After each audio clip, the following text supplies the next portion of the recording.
क्यों नहीं करते? महाराणा प्रताप घास की रोटी खाएंगे, अब्दुल कलाम दो कपड़े पहनेंगे, एक चप्पल हवाई पहनेंगे, लेकिन आप लोग ऐसा त्याग नहीं कर पा रहे। सबके पास आय से अधिक संपत्ति है।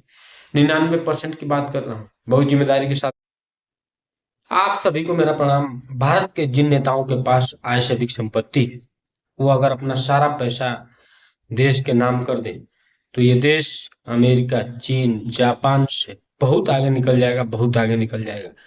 इन लोगों के सुविधा सुरक्षा में जितना खर्च हो रहा है, उसी का देन है कि आज भारत विश्व मजदूर, गरीब, आप समझिए कि भूखमरी, बेरोजगारी, गरीबी चरम सीमा पर है।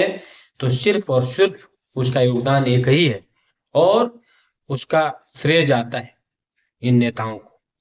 आज ही के समय में डॉक्टर एपीजे अब्दुल कलाम थे, अटल बिहारी वाजपेयी थे, लाल बहादुर शास्त्री थे। इन्हीं लोगों के समय में थे, कोई सतयुग द्वापर त्रेता में नहीं थे। इन सब लोगों ने देश के लिए अपना त्याग, तपस्या, समर्पण और जो साहस और वीरता पराक्रम दिखाया देश के लिए। एक वक्त की रोटी महाराणा प्रताप ने घास की रोटी इसी देश में खाई।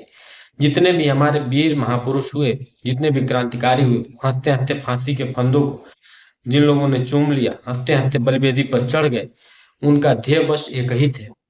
उनका ध्येय बस एक ही था, उनका स्पष्ट इरादा था कि माँ भारती का मान सम्मान स्वाभिमान की रक्षा करना, तिरंगे की मान सम्मान स्वाभिमान की रक्षा करना, और देश को विश्व गुरु बनाना। आज जो ये नेता संसद में छाती पीट रहे हैं और दुनिया के बड़े बड़े देश बड़े बड़े नेताओं पर विश्वास कर रहे हैं, इनको अपने देश के सेना पर भरोसा नहीं है, अपने देश के प्रधानमंत्री पर भरोसा नहीं है। हमें पक्ष विपक्ष, चाहे जो भी इन लोगों का आपसी राजनीतिक मतभेद हो सकता है, लेकिन राष्ट्र हित के मुद्दे पर पक्ष विपक्ष को एक होना चाहिए। इसके लिए मैं एक बात बहुत स्पष्टता के साथ कहना चाहता हूं कि जो लोग ये ढिढोरा पीट रहे हैं, देश के प्रधानमंत्री ने एक बार भी अपने मुंह से ट्रंप का नाम नहीं लिया। आप सोचिए, इतना बड़ा इग्नोरेंस कौन कर सकता है पूरी दुनिया में? एक बार भी ट्रंप का नाम नहीं लिया। वो 100 बार चिल्लाए, क्षमा बड़न को चाहिए, छोटन को उत्पाद। और अगर इतनी उनके अंदर विश्वसनीयता है, इतना सब कुछ है, तो वो तो आज तक हजारों बार झूठ बोल चुके हैं आन कैमरों के सामने, मीडिया के सामने। ऐसे उनके हजार बातें होंगी जो अपनी बातों से पलट जाते हैं। तो आप उनके ऊपर भरोसा कर रहे हैं, लेकिन देश के प्रधानमंत्री, देश की सेना, देश के विदेश मंत्रालय पर, विदेश मंत्री पर भरोसा नहीं कर रहे। इसलिए जितने लोगों के पास आय से अधिक संपत्ति है, इनको मेरा एक चैलेंज है।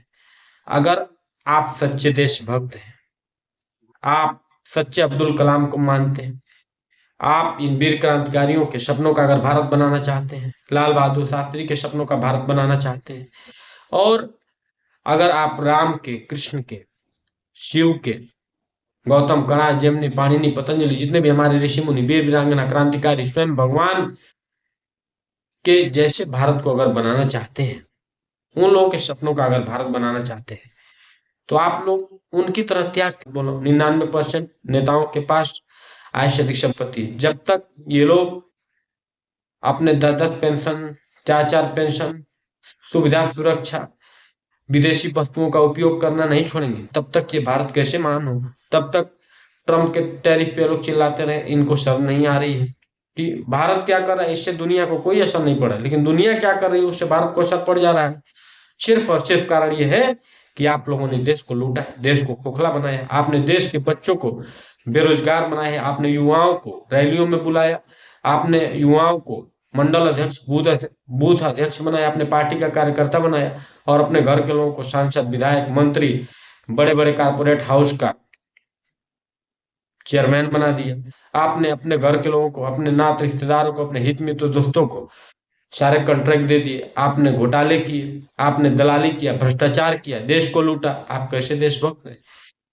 एक चैलेंज, अगर इनकी माँ ने दूध पिलाया है, सच्चे हिंदुस्तान में रहते हैं, माँ भारती को अपनी माँ मानते हैं, संविधान को अपना मानते हैं, भारत और भारतीयता को, अगर ये लोग भारत और भारतीयता के मान सम्मान स्वाभिमान की रक्षा करना चाहते हैं, अगर अपने देश का नाम भी दुनिया में अमेरिका और चीन से ऊपर करना चाहते हैं, तो जितना भी आय से अधिक संपत्ति उन लोगों ने कमाई है, वो जब तक देश हित में दान नहीं करेंगे, देश के नाम नहीं करेंगे, तब तक इस देश में गरीब, मजदूर, भिखारी, दलित, आदिवासी, वनवासी ही पैदा होंगे। और यहाँ पर इनके बच्चों को छोड़ दीजिए, इनके बच्चे विदेश हनीमून जाएंगे, विदेश पढ़ने जाएंगे, विदेश अपनी पार्टियां मनाने जाएंगे, घूमने जाएंगे, और आपके बच्चे विदेश लोहा पीटने जाएंगे, कमाने जाएंगे, मजदूरी करने जाएंगे। इसलिए बहुत प्रामाणिकता के साथ बोल रहा हूँ, जब तक इस देश का तब तक भला नहीं होगा जब तक अब्दुल कलाम इनके आदर्शों में नहीं आएंगे, लाल बहादुर शास्त्री इनके आदर्शों में नहीं आएंगे, सरदार पटेल इनके आदर्शों में नहीं आएंगे, राम कृष्ण गौतम कणाद जमनी पाणिनि पतंजलि हनुमान काशी विश्वनाथ इनके आदर्शों में नहीं आएंगे, तब तक इस देश का भला नहीं हो सकता है। तब तक ये देश हर देश से नीचे रहेगा, हर देश से नीचे रहेगा। वंदे मातरम, जय हिंद, जय भारत। अगर ये बात, ये सच्चाई आपको अच्छी लग रही है, अगर देश हित में उठाया हुआ है हमारा आवाज आपको पसंद आए, तो हमारे वीडियो को जन जन तक पहुंचाइए, हमारे चैनल को सब्सक्राइब करिए, लाइक करिए, शेयर करिए, कमेंट करिए। वंदे मातरम, जय हिंद।